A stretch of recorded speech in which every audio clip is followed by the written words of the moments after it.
আবির যেতে চাইলে অমনি তুমি ওকে যেতে দিলে। তুমি কেন গেলে না ওর সাথে, বলো না কেন? আমার যাওয়াটা ঠিক হতো না কমলিনী, এটা ওর লড়াই, ওকে একা লড়ার সুযোগ দিতে হবে। বরং আমার এখানে থাকাটা অনেক বেশি জরুরি। বুবলু কেন এখনো আসছে না? আমি তো সেটাই বুঝতে পারছি না। আমার মন খান ভালো কইতেছে না। আমার মনে বড় কুটা দিতেছে কুড়িমা। না, এত বড় একটা ঘটনা ঘটে গেলে আমি তো আমার ছেলেটাকে বাঁচাতে পারবো না। আচ্ছা এসব কি বলছো তুমি? হ্যাঁ কি বলছো? তোমার মুখে কিচ্ছু আটকায় না? যা ঘটতে পারে সেই সম্ভাবনার কথা বলছি আমি। আমি তো বুঝতে পারছি ছেলেটার মনের অবস্থা। ওর মনের ওপরে এত চাপ পড়ছে বারবার। আমার এখন কি মনে হচ্ছে জানো তো তীর্থ, আমার মনে হচ্ছে আমি কেন যে ওদের এখানে আসতে বললাম। এখানে না এলে তো এরকম একটা ঘটনা ঘটতে পারতো না।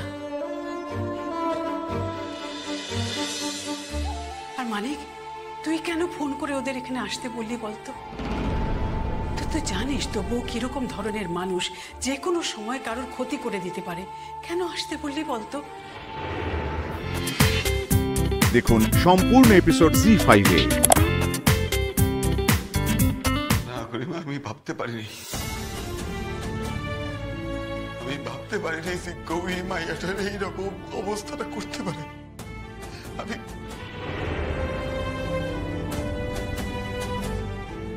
না কুড়িমা, এইবার আপনি দেখেন আমি গৌরীর কি করি। এখন তুমি তাকে যাই করো, তাতে তো মেয়েটার প্রাণটা চলে গেলে সেই প্রাণটা আর ফিরবে না। তো কি কও তুমি? শালুকে সত্যি বাঁচবো না? আপনি এমন করে কথাগুলো বলছেন যেন আপনি কিছুই জানেন না। আমরা আসতে না আসতেই তো আপনি বললেন শালুকের কতটা অবস্থা খারাপ। কিন্তু তাই বইলা তো এই কথা ভাবতে পারতাছি না যে শালুক। তোমরা যা চেয়েছিলে তাই তো হতে যাচ্ছে। কিন্তু ভাই, আগে আমি যা কাজ করছি তার লিগা তুমি আমার মাফ করে দিও ভাই। তুমি বিশ্বাস যাইবা কিনা আমি জানি না। ওই ভাবি বাবার শরীর খারাপ ভালো হওয়ার লিগা শালুক মা যখন বাবার মাথায় জল ঢালতে হয়েছিল না, আমি তখন শালুক মার মধ্যে দেবীর রূপ দেখতে পাইছিলাম গো। তারপর কি যেন আমার ভেতর থেকে ভালো করে দিছে। আমি শালুক মায়ের কোনো ক্ষতি করতে চাইনি। বিশ্বাস করো, হন তুমি সেই মানিকরে দেখতেছ না, সেই মানিকের ভিতরে কোনো পাপ নাই।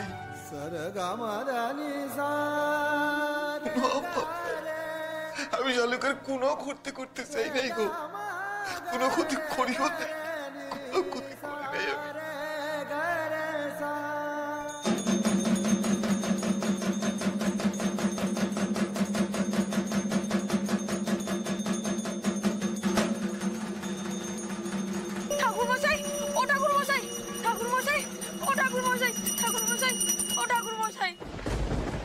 আরে বেয়াদব ছেলে তো আমার সন্ধ্যারতি করার সময় আমায় দেখে বিঘ্ন ঘটাচ্ছে।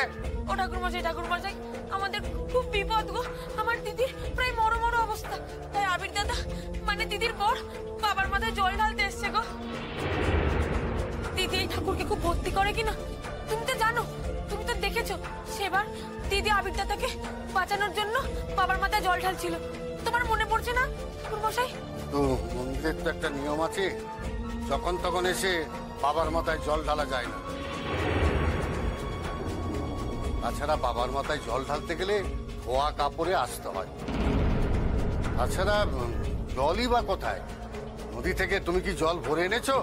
আমার কাছে কিছু নেই ঠাকুরমশাই, আমি হাসপাতাল থেকে ডিরেক্টলি এখানে এসেছি। ডাক্তাররা জবাব দিয়ে দিয়েছে, কিন্তু আমি হার মানবো না। আমি আমার শেষ সম্বল বাবা রাক্ষসেশ্বর। বাবা রাক্ষসেশ্বরকে খুব মান্য করে। আমার যখন খুব খারাপ অবস্থা ছিল তখন শালুক বাবা রাক্ষসেশ্বরের কাছে এসেছে, আর বাবা রাক্ষসেশ্বরই আমাকে বাঁচিয়েছে। তাই আমাকে যদি অনুমতি দেওয়া হয় বাবার মাথায় জল ঢালা, তাহলে আমার বিশ্বাস যে শালুক আস্তে আস্তে ঠিক হয়ে মশাই আমাকে একবার অনুমতি দিন বাবার মাথায় জল ঢালার জন্য, প্লিজ একবার। এই গায়ের মন্দির খুব জাগ্রত, এই মন্দিরের একটা নিয়ম আছে, কোনো অনিয়ম করা চলবে না। সারা গায়ে মানুষের ভালো মন্দ জড়িয়ে আছে এই মন্দিরের সঙ্গে, তোমরা চাইলে তো তা এক কথায় নষ্ট করে দিতে পারো না। বাবার কাছে ভক্তি করে কিছু চাইলে বাবা তা দেন। আমি এখানে কোনো অনিয়ম করতে আসিনি, কোনো অন্যায় করতে আসিনি ঠাকুরমশাই। আমি শুধু ভক্তি করে বাবার মাথায় জল ঢালতে এসেছি। আপনারা প্লিজ আমার খারাপ সময় আমার সঙ্গে থাকবেন, আমি শুধু এটাই চাই।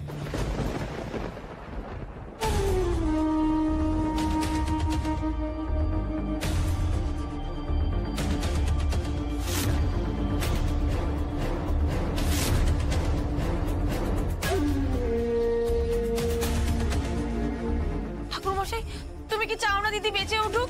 তোমার দিদিকে বাঁচাতে গিয়ে আমি তো এই মন্দিরে কোনো অনিয়ম করতে পারি না।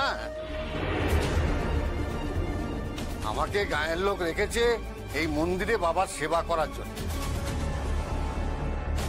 আমি গায়ের লোকের আপত্তিতে তোমাকে এই সময় ওই নোংরা পোশাকে এখানে ঢুকতে দিতে পারি না। কিন্তু আমি বাবার মাথায় জল না ঢেলে আমি এখান থেকে যাব না। জুলুম দেখাচ্ছ নাকি? এখানে কোনো জুলুম চলবে না, আমরা তোমার জুলুম মেনে নেব না। তোমাকে আমরা এখন বাবার মাথায় জল ঢালতে দেব না। হাসপাতাল থেকে সোজা চলে এসছো, জামা কাপড় ধোয়া নেই আর হাতে জলটুকু পর্যন্ত নেই, অমনি বাবার মাথায় জল ঢাললেই হলো? খুব মজার কথা দেখতে পাচ্ছি। আমাদের গায়ে ওই অনিয়ম চলবে না। ও ঠাকুরমশাই, ঠাকুরমশাই তুমি একবার হ্যাঁ বলো না। তুমি হ্যাঁ বললে আর কেউ না করবে না। ঠাকুরমশাই বলো না ঠাকুরমশাই। আমি কিন্তু এখান থেকে জল না ঢেলে যাব না। কিচ্ছু বলতে পারো না, কিচ্ছু করতে পারবে না। এই যাবার ছেলেকে এত বড় বড় ভরসা দিলে তুমি তুমি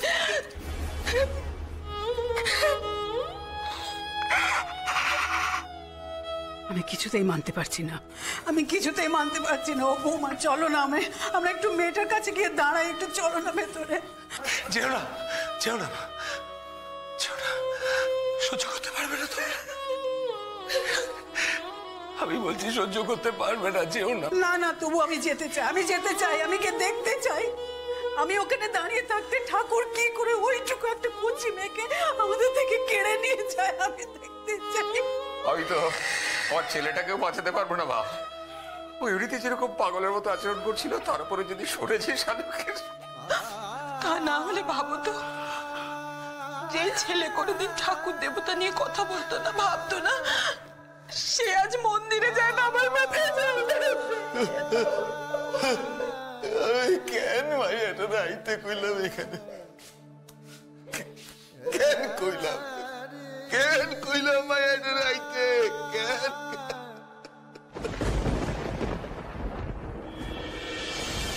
পেশেন্ট তো রেসপন্ড করছে না, এইভাবে আর কিছুক্ষণ থাকলে কিন্তু সার্ভাইভ করানো যাবে না।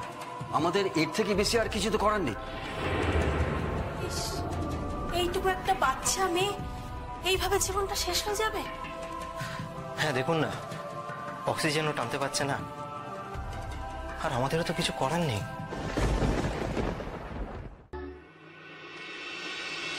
মানিকদা, একটা কথা বলি তোমায়, যদি সত্যি এত বড় সর্বনাশটা ঘটে যায়, তাহলে কিন্তু আমি সব সম্পর্ক শেষ হয়ে গেল বলে ছেলেকে নিয়ে ফিরে যাব না।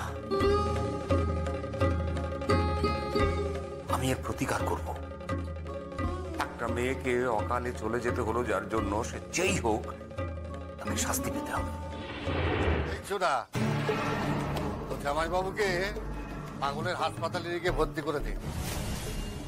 এ তো বয়স শোকে এখনই পাগল পাড়া হয়ে গেছে, এরপর কি করবেন তার ঠিক নেই। যা যা এবেলা ওকে এখান থেকে নিয়ে যা। খবরদার ঠাকুর মশাই, তুমি আমাদের বাবার মাথায় জল ঢালতে দাওনি, মন্দিরে ঢুকতে দাওনি, ঠিক আছে, তা বলে তুমি আমাদের আবিরটাকে চাকুশি বলতে পারো না। আবিরটাকে চাকুশি বলার অধিকার তোমার নেই। চুপ। সোনা, কাছে নদী না, এই মন্দিরের পাশে কিছু মাটি পাওয়া যাবে? উনি এখন মাটি দিয়ে মূর্তি করে তবে বাবার মাথায় জল ঢালবেন। কতকাল হয় না দেখবো। পাওয়া যাবে, পাওয়া যাবে আবির দাদা, যেখান থেকে হোক আমি জোগাড় করে আনছি। পাশেই একটা মন্দিরের ভেতরে অনেকটা মাটি পড়ে থাকে, আমি এক্ষুনি এনে দিচ্ছি আবির দাদা, আমি এক্ষুনি এনে দিচ্ছি। শালুক,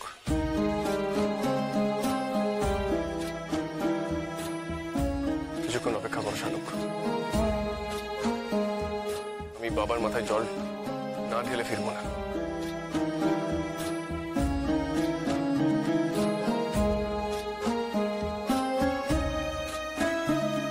আমার আর ওখানে থেকে কোনো লাভ নেই। আপনি একজন ডক্টর, আপনি তো বুঝতেই পারছেন।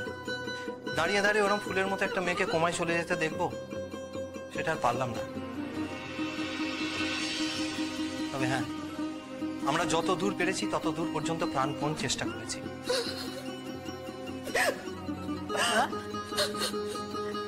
ওইটুকু একটা মেয়ে আমাদের সবাইকে হারিয়ে দিল না?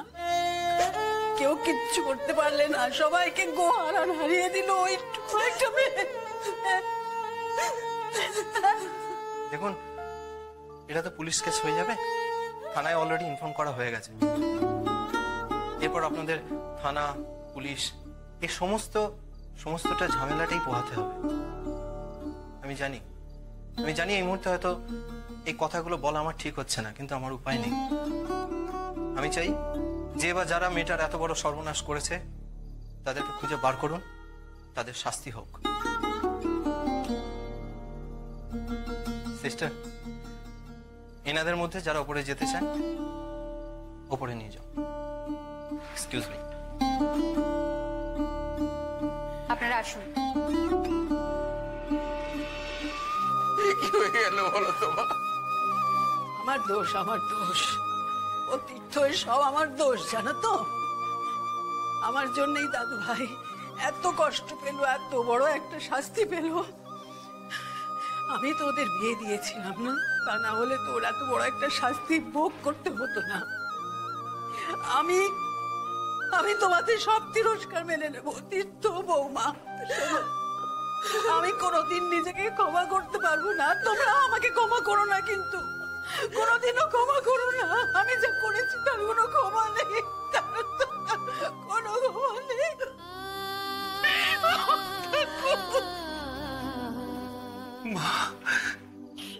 না বুবলু, নিজের দোষ স্বীকার করার মতো আর কিচ্ছু নেই। এটাই স্বাভাবিক, এটাই স্বাভাবিক, এটাই হওয়া উচিত। হ্যাঁ বৌমা, আমি ভেতরে ভেতরে একদম ঝাঁঝরা হয়ে গেছি, জানো তো, একদম। আমি আর কিচ্ছু মেনে নিতে পারছি না। আমি কোনোদিনও আর দাদু ভাইয়ের মুখের দিকে তাকাতে পারবো না। আমি জানি বুদ্ধি কোনো খারাপ উদ্দেশ্য ছিল না। আমি দাদু ভাইয়ের বন্ধ করে দিলাম চাচ্ছি। মা, তুমি যদি এখন এরকম করে বলো তাহলে তো এই দুঃসহ ঘটনার পরে তোমার কথা শোনাটা আরো কষ্টকর হয়ে ওঠে। মা, বলো না, বলো না, তুমি কি এখন আমার কাছে ব্যাখ্যা করবে? তুমি কি, আমি কি আমার মাকে চিনি না? আজ বুঝতে পারছি মা, আমার ছেলের জন্য যোগ্য বউ কেউ ছিল না মা, কেউ ছিল না, কেউ না, কেউ না। বর্দা, চলো বর্দা, ওর কাছে যাই, চলো। তুই যা, তোরা যা। না, তুমিও যা, আমরা সবাই যা। দেখি তো ওই মেয়ে আমাদের সামনে থেকে কেমন ডাইরেক্ট গিয়ে চলে যেতে পারে। এখন আর এসব কথা বলে কি লাভ, কমলিনী? লাভ ক্ষতি আমি জানি না, কিচ্ছু জানি না। শুধু এইটুকু জানি, শেষ পর্যন্ত একটা অলৌকিক কিছু ঘটবে, ঘটতেই হবে, ঘটতে বাধ্য। শালুক ঠিক হয়ে যাবে রে মা, ঠিক হয়ে যাবে শালুক, ঠিক হয়ে যাবে। ম্যাডাম, শালুক একটু নড়লো না?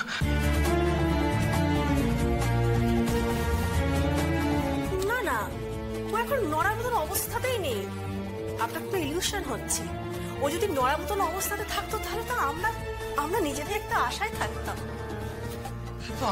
আমি দেখলাম তো। আপনি ভুল দেখেছেন।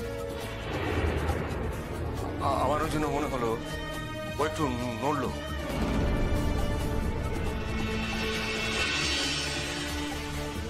হতেই হবে, হতেই হবে। আমি বলেছিলাম না, না হয়ে পারবে না। দেখি না আমাদের সামনে দিয়ে কেমন করে ওরকম ড্যাং ড্যাং করতে করতে চলে যায়। আমি যেতে দেব নাকি? হ্যাঁ, এই শালুক, শালুক ওঠ না, আমার তাকা, চোখটা খোল। এই শালুক,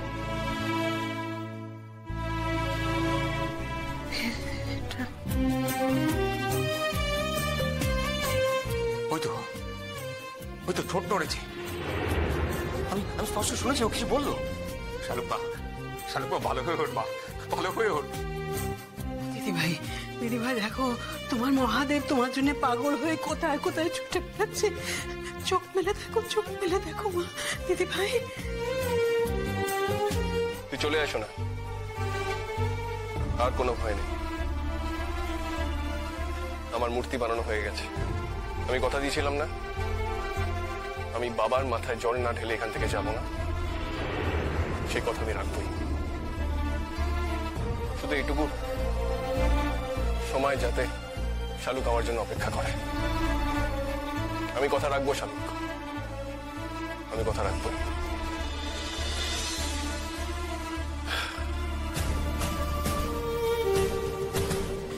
আমি দাদা চল এনেছি।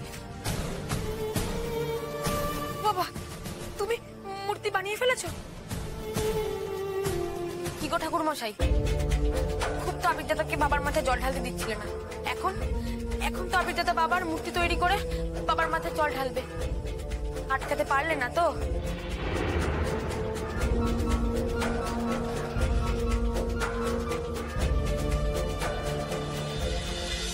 বাবা, আমি কোনোদিন তোমার কাছে কিছু চাইনি, কিন্তু আজ তোমার থেকে একটা জিনিস চাইছি।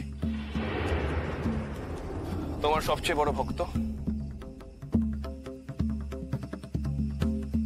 সে যদি চলে যায়,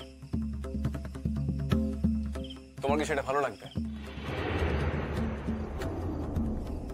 বাবা, তুমি তোমার ভক্তকে বাঁচাও, আমার বউকে বাঁচাও।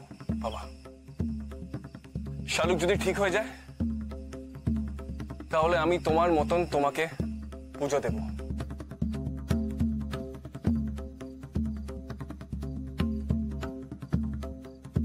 শুধু তুমি আমার এই কথাটা রাখো বাবা, প্লিজ, এই কথাটা রাখো। আবির দাদা, আর কেঁদো না আবির দাদা, আর কেঁদো না। বাবা, তুমি তো সব বোঝো, তুমি তো সবার মনের কথা বুঝতে পারো। তুমি এটা বোঝো না যে আমি শালুককে ছাড়া বাঁচতে পারবো না? তোমার চোখের সামনে দুটো জীবন চলে গেলে তোমার কি ভালো লাগবে? এই আমি প্রথমবার তোমার মাথায় জল ঢালছি বাবা, তোমার মাথায়। সেন্সটা কিছুক্ষণের জন্য, কয়েক মুহূর্তের জন্য এসেছিল স্যার, আবার চলে গেছে। আমি আপনাকে বলছি, সেন্স যখন এসছে তখন রোগী ফাইট করছে, আর পেশেন্ট যতক্ষণ ফাইট করছে ততক্ষণ আমাদের আশা ছেড়ে থাকার কথা নয়। আমরা তো আশায় থাকি কিছু না কিছু মিরাকেল ঘটবে।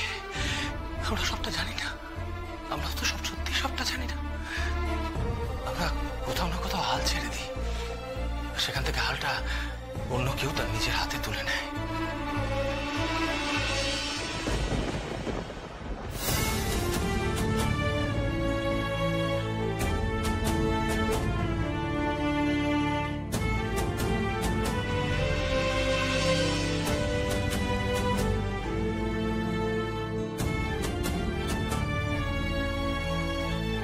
আমার বিশ্বাস শালুকের আবার জ্ঞান ফিরবে, শেষ পর্যন্ত শালুক আবার ভালো হয়ে উঠবে, উঠবেই ভালো হয়ে শালুক। শালুক মা, কিন্তু ও তো জ্ঞান নেই। তাহলে কি ওই প্রদীপের আলো শেষবারের মতো জ্বলে উঠে? শালুক, শালুক, এই দেখো, এই জল আমি তোমার মাথায় ছোঁয়াতে চাই। আমি শেষ দেখতে চাই শালুক, আমি শেষ দেখতে চাই। তোমার বাবা যদি না চান আমি বাঁচি, তাতে আমার কোনো প্রবলেম নেই, কিন্তু আমাদের দুজনের পথ আলাদা হয়ে যাবে সেটা আমি চাই না। আমি তোমাকে খুব ভালোবাসি শালুক, খুব ভালোবাসি, আর চিরজীবন তোমার সঙ্গে থাকতে চাই। তুমি যেখানেই যাও আমি তোমার সঙ্গে যেতে চাই। আবির এসব কথা বলিস না বাবা, এসব কথা বলিস না বাবা, আমার সামনে এসব কথা বললে সহ্য করা যায় না, বলিস না আবির। আবির ঠিক হয়ে যাবে শালু, তুই একটু শান্ত হয়ে দেখ, ঠিক হয়ে যাবে আবির।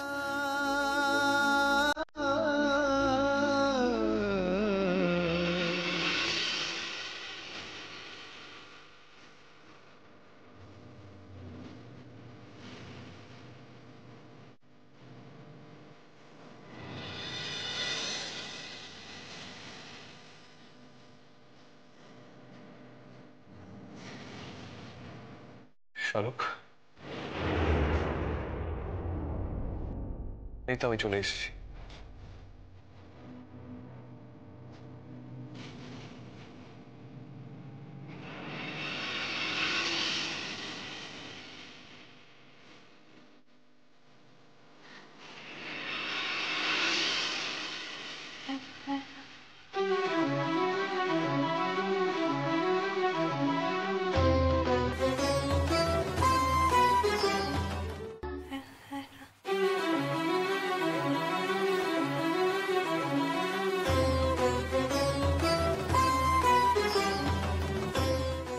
শালুক, মা, বাবা, জান, শালুক চোখ খুলেছে।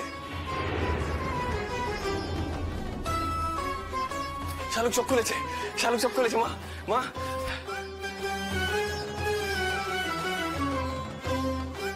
মিরাকেলটা ঘটেই গেল তাহলে। তবে আমি হল্প করে বলতে পারি এটা আমাদের জন্য ঘটেনি। আমরা তো ডাক্তার, নাকি মিরাকেল ঘটাতে পারি? মিরাকেল যে ঘটাতে পারে সেই ঘটিয়েছে। এরকম ভালোবাসলে মিরাকেল না ঘটে থাকতে পারে?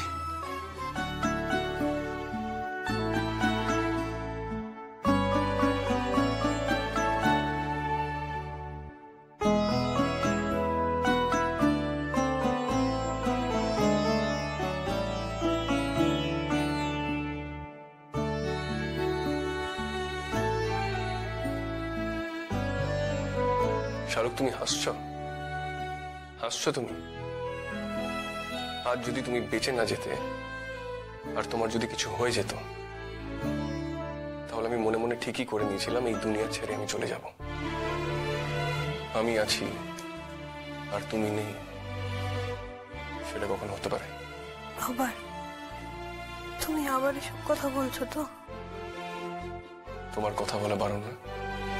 তুমি যদি এরকম কথা বলো তাহলে আমি কথা না বলে থাকি কি করে বলো? যা সত্যি আমি তাই বলেছি।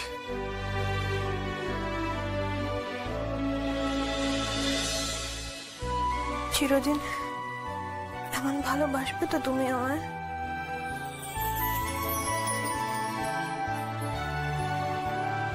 তোমার তাতে কোনো সন্দেহ আছে? শালুক, আমি অন্য সব ছেলেদের মতন নয়। আমি যখন কাউকে ভালোবাসিনি তখন বাসিনি, আর এখন যখন তোমাকে ভালোবেসেছি তখন সারা জীবন মৃত্যু পর্যন্ত তোমাকে ভালোবাসবো।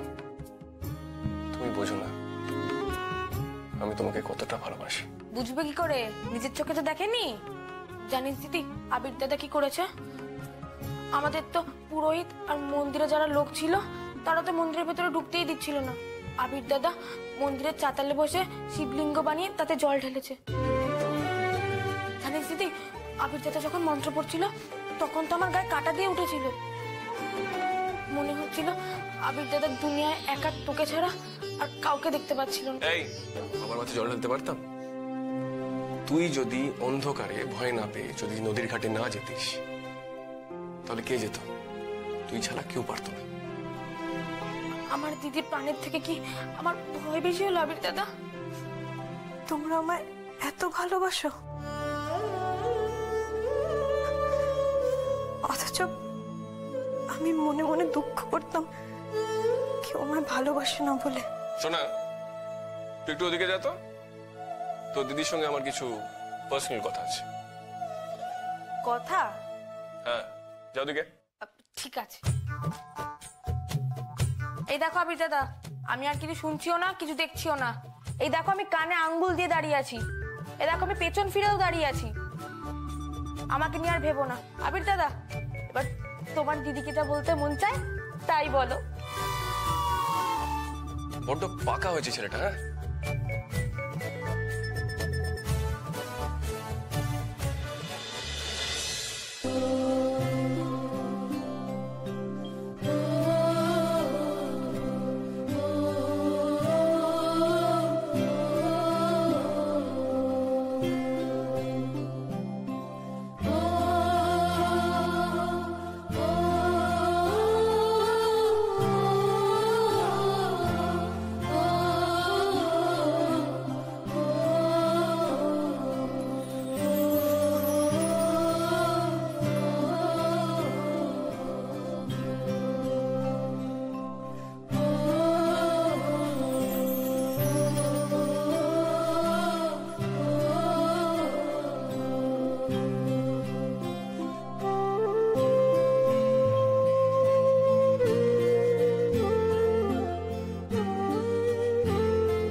আমরা কোনোদিন দুজন দুজনের ক্ষতি হতে দেব না।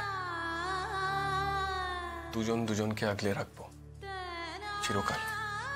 আমার খুব ভয় করে গো। কিসের ভয়?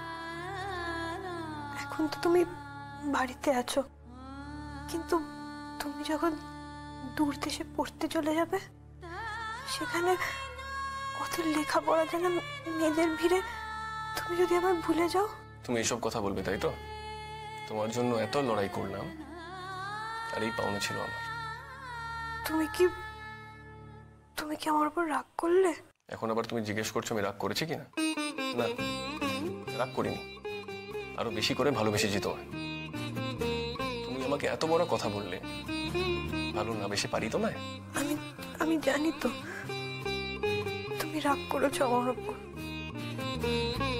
এটাই তো আমার সমস্যা, আমি তোমার উপর রাগ করতেই পারি না। তুমি আমাকে এত বড় একটা কথা বললে, তাও তোমার উপরে রাগ করতে আমার ইচ্ছেই করছে না। আর একটা কথা, আমি কিন্তু ওই অপরাধীকে ছেড়ে দেব না। কি করবে তুমি? কাল শুধু সবার সামনে দাঁড়িয়ে সত্যি কথাটা বলবো। যখন জিজ্ঞেস করবে তুমি কাকে সন্দেহ করো, তখন সবার সামনে দাঁড়িয়ে তোমার মামির নাম নেবে। দেখুন সম্পূর্ণ এপিসোড জি5-এ।